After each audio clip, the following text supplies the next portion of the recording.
Remember water or hydrogen peroxide? Or the thing that activates everything, which is yeast, but the other thing that activates everything? Well, we have to create our circuit.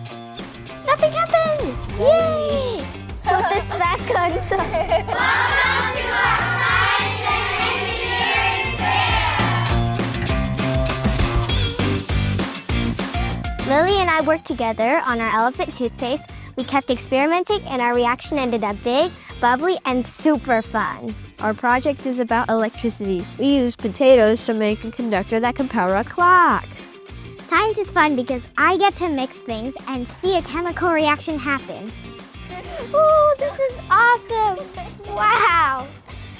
The best part of the project was building it with my friend. We get to share ideas and help each other.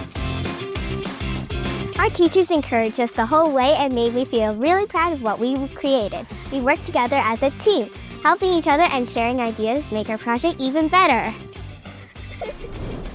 Our Science and Engineering Fair reminds us of how creative and confident our students have become. We can't wait to see what they've built this time. Let's check it out.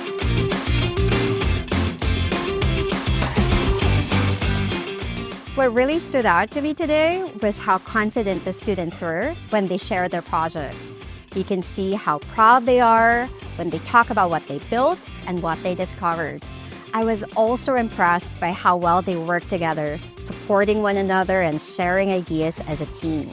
That confidence and collaboration come from being given that space to explore, make mistakes, and figure things out for themselves. I was really impressed by all the students working together. They asked questions, tested their designs, made adjustments, and kept improving. The kind of hands-on learning helps them see that science isn't just about getting the right answer, it's about being curious and persistent. I got to be a student judge this year, and it was really fun seeing how creative the younger students are. It reminded me of when I was in their place, figuring things out and learning through curiosity. What I love about ICS is how everyone looks out for one another, and the older students get to cheer the younger ones on. I think that's what makes this event so meaningful. It brings families and the school community together. We get to see what our children are learning, and it helps us appreciate how the teachers guide them every step of the way. It really shows that ICS believes in helping students grow in confidence and curiosity while creating a community where everyone feels supported. I hope the younger students remember that learning isn't about perfection. It's about curiosity, creativity, and the joy of discovering something new.